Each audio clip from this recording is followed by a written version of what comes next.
What is up, guys? Super Mario Lives here. Before today's video, this is like a completely different day than like the fucking video that I'm gonna record later. But if you guys are looking for a fun way to get your protein in, just like a little protein hack that I was gonna do today, if you like root beer floats, diet root beer, and a protein drink, it doesn't matter which one unless one of them sponsors me so that I can make some money, but really whatever protein drink you want, preferably vanilla, this works the best. You're gonna put in the diet root beer first into your cup, and then you're gonna put in the protein shake, and then that's kind of it. A protein root beer float. I'll show you what it looks like when it's done. These are also like really easy to make in like a gas station, especially if you have like the Coke Freestyle machines like at a Wawa or something. Dude, root beer foamed up so hard. Anyway, then you mix in your protein drink second, so that it makes a lot better. Honestly, what you can do is just kind of like, if you donk it up, just kind of like drink a bit and then, you know, add in either more root beer or more protein shake. That's it. Boom. Fun little easy, low-cal, high-protein. The macros are just whatever shake you get, and this will fill you up easy. I'm gonna have this and then some like chicken breast, just because like I'm lower on calorie or whatever. But yeah, that's it. Back to your regularly scheduled. I think I'm gonna record legs. So back to your regularly scheduled leg day. Are we rolling? All right, good. What is going on, guys? You already know who it is. I'm currently in the car parked where I usually park before the gym. I park a bit further from where from my gym so that I can like walk to the gym, and it adds a little bit of cardio. It's a little thing, like a bit of a longer walk, but like throughout the week and throughout the months, like it adds up cardio. But I recorded a whole car talk, and my camera decided that it hates me now, and like the memory card florped up or whatever, and the whole thing deleted. So I'm just gonna kind of not summarize, but I'm just gonna kind of like reset what I already said. I wanted to talk about because I see the fitness space, especially online, if you've probably seen on like the Instagram reels and stuff, but everything is so like polarized. I feel like that's just like a common thing like nowadays. It's like one side, the other side, virtually no in between. But I wanted to talk about what is optimal, like what is optimal, especially when it comes to training, especially when it comes to bodybuilding. So you tend to have two camps when it comes to like weightlifting and all that stuff. You have this far side over here. You have the science-based lifter, who tends to believe in like minimizing fatigue, exercise selection, RIR, RPE, all that stuff. And then on the other side over here, you have the sort of bro science guy. I don't know if there's like a term, but that's kind of the only thing that's coming to mind. So, and the bro science guy tends to think, just train as hard as possible, like do whatever the big guy says, and this and that. Are these oversimplifications of these people? Yeah, but the further that you go to either side, that's when you start to get like the cartoon like straw men, like literally a guy that is like that. But I wanted to put my 2 cents on the issue here, because people ask me sometimes like, what do you think is the optimal training for this or that, or what do you do? So I'm putting it here so it's documented. I think, in my personal opinion, to put my 2 cents on the matter, I think that, and a really smart guy from a couple thousand years ago would probably agree with me, you probably know him, Socrates, would say something about the golden rule, that the true answer doesn't lie on this side or this side, but somewhere in the middle, trying to meet somewhere in the middle. And what I mean by that is that I personally believe that the most optimal way of training, at least for me, because it's a person by person basis, is going as hard as possible, safely, obviously. Like, we're not talking about ego lifting here, and really bringing it. So training as hard as possible, but still thinking critically about the work that you're doing.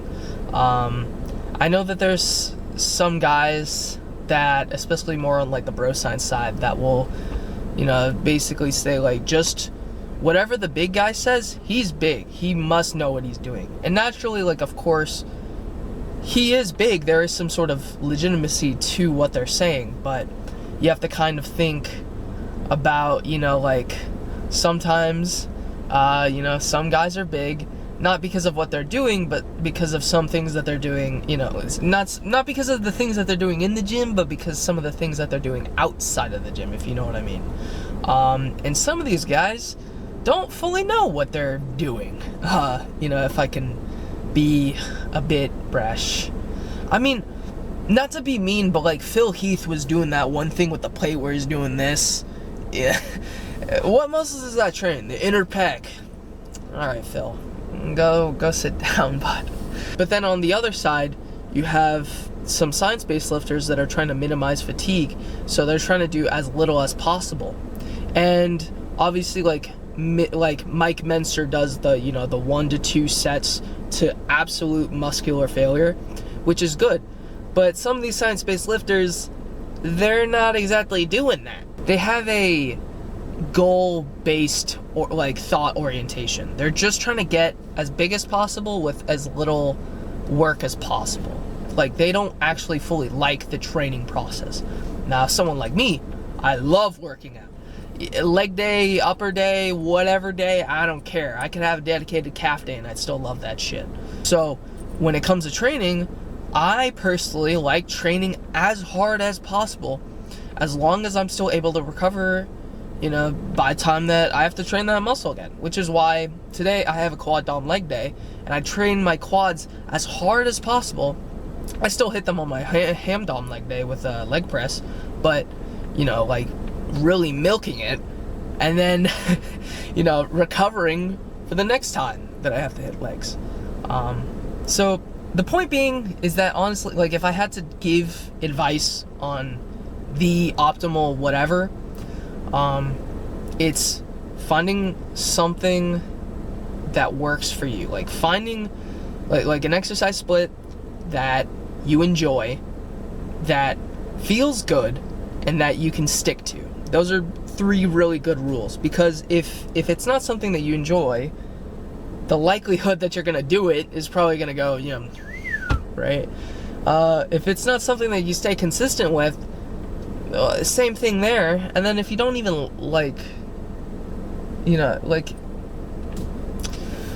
so yeah, this is a conversation that isn't gonna just be finished in like a minute or two. Like, there's a lot of nuance that goes into like optimization of working out.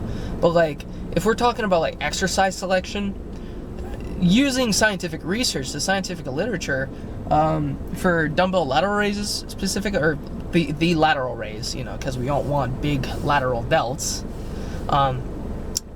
The scientific literature has proven that the difference between a cable lateral raise and a dumbbell lateral raise for muscle growth, basically the same. No distinguishable difference.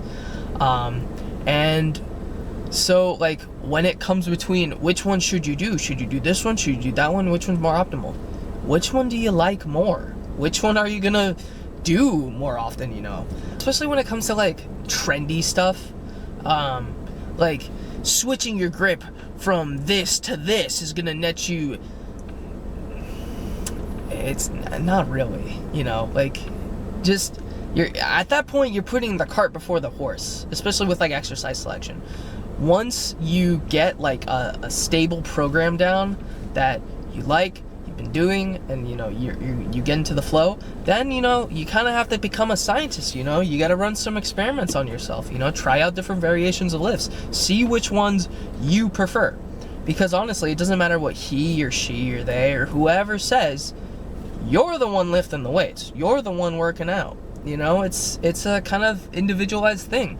I know Arnold did like 4 or 5 sets of 20 reps, this or that, or even Lee Haney did something similar. But Mike Munster, Dorian Yates did, you know, a different thing, and they all look good, you know? It's just what works for you, and that is something that only you can know, right? My personal workout split is push, pull, leg, just because that's something that I enjoy. It's what works for me. But I have a push 1, a push 2, a pull 1 and a pull 2, and a legs 1 and a legs 2, where it's basically the same workout but different variations of lifts. For example, on push 1, I'll do a dumbbell incline press for the upper chest, but then on push 2, I'll do the incline machine press, because I like both of them, but having the variation between the two is good, or at least that's what the research says. Enough talking, let me freaking chug this thing, and then we're gonna work out. Oh man, I love this flavor. It's you can't fully see it. It's Strabango from Ghost. Ghost, if you're seeing this, hit me up, baby. I love their tropical mango flavor, but they got rid of it, dude. And I went to the vitamin shop one time. They had a whole case, $15 for however many drinks come in there, like 15 or 18 or something like that. That was a steal. Anyway, I'm gonna drink this, do my God, it's like a 2-minute walk all the way to get over there, and then we're gonna freaking work out, you know? That's the whole reason why you're watching this anyway, right? Anyway, I'll see you on calves.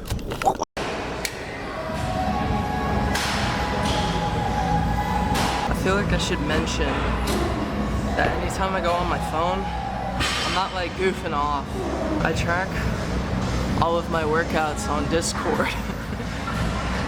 It sounds stupid, but it's pretty cool, because then like I text it as like a text, and then I can copy it and edit it like throughout the weeks, and then be like, this is what I did today for this many reps, like I failed on this, I did that. Like I have like little annotations and stuff, so that's just how I do my shit. That's cool. Like I don't know if you can see if it'll focus. Like I got like standing calves, leg extensions, all that stuff. So yeah, next set.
extensions pre any sort of like squatting movement, just to get my knees a little warmed up. I know people usually do like a hamstring curl movement, but I really like the leg extension because I can warm up my quads and get them like pre-exhausted before a squat, so I don't have to go as heavy for the actual squatting movement, but still get the same sort of like stimulus, if that makes any sort of sense. One more set here, and then we got pendulum squats, which I'm excited about. So.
hydration packet because my mouth is so dry. It's definitely because of the sweatpants too. That's definitely sweating.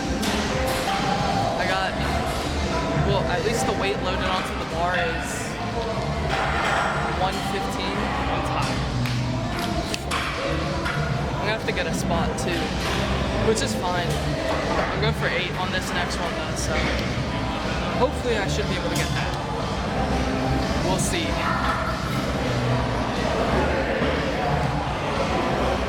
My quads are killing me. I gotta peep the pump like right after this set. And probably take off these sweats. I'm dying.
Now we're going over here.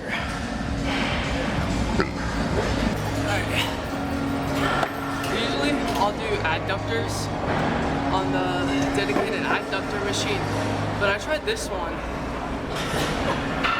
It's a lot different, and it's like I feel it a lot more, and I don't have to do as much weight for the same amount of muscle stimulus. And this one, the accessory, I'll do it for like 2 sets of failure, so I'm just gonna pump it out, and then I have abs and cardio.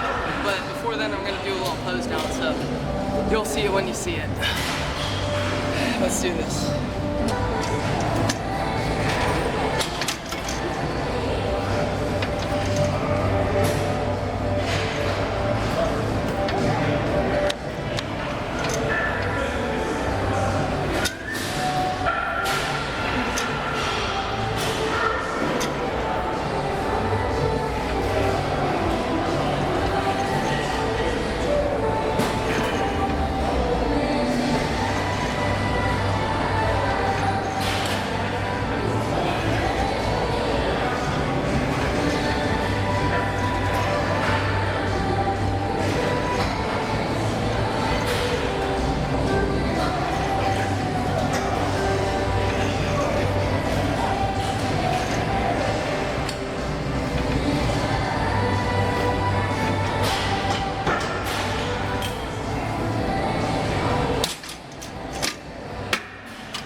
Alright, that was it for legs. I got shorts underneath, y'all. Don't worry. Just gonna take a little look-see, see what we're working with here. And that's usually like, for a quad dumb day, I'd say that that's good. Like, as long as I like, kind of get like mostly fatigued. Why is my, hold on. Alright, so my camera's being annoying, saying that I have, like, the camera's about to die, so let's just make this quick then.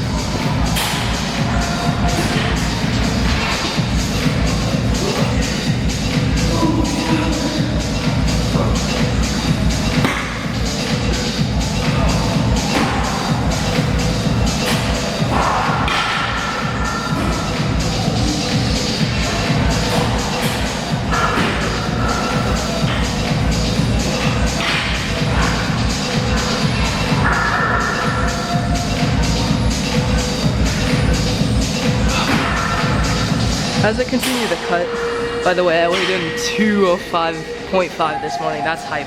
But as I continue the cut, I feel like I'm just gonna continue getting crazier and crazier. But that's basically it for this workout. I'm gonna do abs and cardio.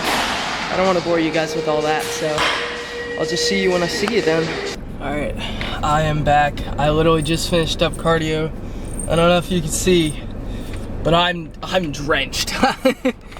I'm drenched, I'm done. But yeah, that was legs.